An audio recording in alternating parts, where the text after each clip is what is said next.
ആ സമയത്ത് എന്ത് ചെയ്താലും അതിന് അഭിവൃദ്ധിയാ. ആ സമയത്ത് പോത്ത് കിടന്നുറങ്ങുന്നത് പോലെ ഉറങ്ങിക്കഴിഞ്ഞാലോ, എന്നാൽ സത്യത്തിൽ ശരിയായ പോത്ത് ഉറങ്ങൂല.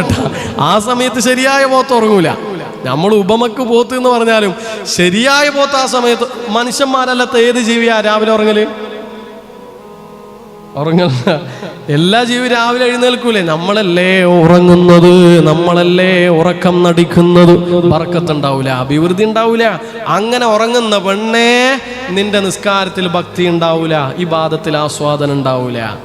ഒരു കാര്യം കൂടി അടിവരയിട്ട് പറയാം, ഒരു കാര്യവും കൂടി അടിവരയിട്ട് പറയാം. ഭാര്യയാവട്ടെ, ഭർത്താവട്ടെ, ആൺമക്കളാവട്ടെ, പെൺമക്കളാവട്ടെ, ഉപ്പയാവട്ടെ, ഉമ്മയാവട്ടെ, ആ വീട്ടിലെ ഏതെങ്കിലും ഒരാള് പ്രഭാതത്തില് എഴുന്നേൽക്കാതെ സൂര്യൻ ഉദിക്കുന്നത് വരെ കിടന്നുറങ്ങുന്ന വീടാണ് നിന്റെ വീടെങ്കിലും ആ വീട്ടിൽ പടച്ച തമ്പുരാന്റെ റഹ്മത്തിന്റെ നോട്ടമില്ലെന്ന് മാത്രമല്ല, അഭിവൃദ്ധിയും ബർക്കത്തും ഉണ്ടാവില്ല. അത് യാഥാർത്ഥ്യമാണ്. അതുകൊണ്ട് ഉറങ്ങാൻ വിടല്ല മാപ്പിളനെ.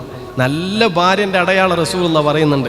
രാവിലെ എഴുന്നേൽക്കാതെ ഉറങ്ങുമ്പോൾ ആ ഭർത്താവിനെ സുബഹിസ്കരിക്കാൻ വേണ്ടിക്ക് വിളിക്കൂ, അന്നേരം എണീക്കൂല. അങ്ങനെ വരുമ്പോൾ തണുത്ത വെള്ളെടുത്തിട്ട് ഭർത്താവിൻ്റെ മുഖത്തൊഴിക്കുന്ന ഭാര്യയാണ് ഏറ്റവും നല്ല ഭാര്യയാണ്.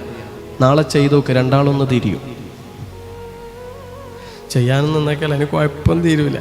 പിന്നെ നാളെ നിങ്ങൾക്ക് വയലിലൊന്നും വരാൻ കഴിയില്ല. നിങ്ങളെ അടിച്ചിട്ട് നിങ്ങൾ എവിടെയെങ്കിലും സൈഡായിട്ട്. പക്ഷെ സത്യത ഉറങ്ങാൻ വിടല്ല. ഉറങ്ങുന്ന വീട്ടിൽ ബർക്കത്തില്ല.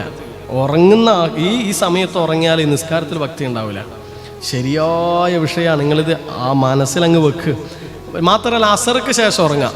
ആയിഷ ബീവി റളിയല്ലാഹു അൻഹ പറയുകയാണ്, അസറിന് ശേഷം ഒരാൾ ഉറക്കം പതിവാക്കുകയും എന്നിട്ട് അയാൾക്ക് വല്ല രോഗങ്ങൾ പിടിപെടുകയും ചെയ്താൽ അതിൻ്റെ ഉത്തരവാദി അവനവൻ തന്നെയോ. ഇത് രണ്ടും നല്ല ബർക്കത്തുള്ള സമയമാണ്, ഈ രാവിലെയും വൈകുന്നേരവും. അതുകൊണ്ട് എന്തു വേണം? രാവിലെയും വൈകുന്നേരവും നന്നായി ഉപയോഗപ്പെടുത്തണം. വിശുദ്ധമായ ഖുർആനിൽ അല്ലാഹു പറയുന്നുണ്ടല്ലോ, ഉമ്മമാരെ ബർക്കത്തിന്റെ വിഷയങ്ങളാണ്. ഇബാദത്തിന് മാധുര്യം കിട്ടാൻ ഖൽബ് മൃദുലമാവണം, അതിനു വേണ്ടിയുള്ള വിഷയങ്ങളാ പറയണത്. ഖുർആൻ പറയുകയാണ്, വസബ്ബിഹ് ബിഹംദി റബ്ബിക ബിൽ അശീ വൽ ഇബ്കാർ. രാവിലെയും വൈകുന്നേരവും അള്ളാഹുവിനെ സ്തുതിക്കലോടെ, അള്ളാഹുവിനെ നിങ്ങൾ തസ്ബീഹ് ചൊല്ലണേ എന്ന് രാവിലെയും വൈകുന്നേരവും വേണം. സ്തുതിക്കലോടെ തസ്ബീഹ്. അതെങ്ങനെയാ സ്തുതിക്കലോടെ തസ്ബീഹ്? സുബ്ഹാനല്ലാഹ് അത് തസ്ബീഹായി, വബിഹംദിഹി അത് തഹ്മീദായി, സ്തുതിക്കലായി. അവ സുബ്ഹാനല്ലാഹി വബിഹംദിഹി, സുബ്ഹാനല്ലാഹി വബിഹംദിഹി.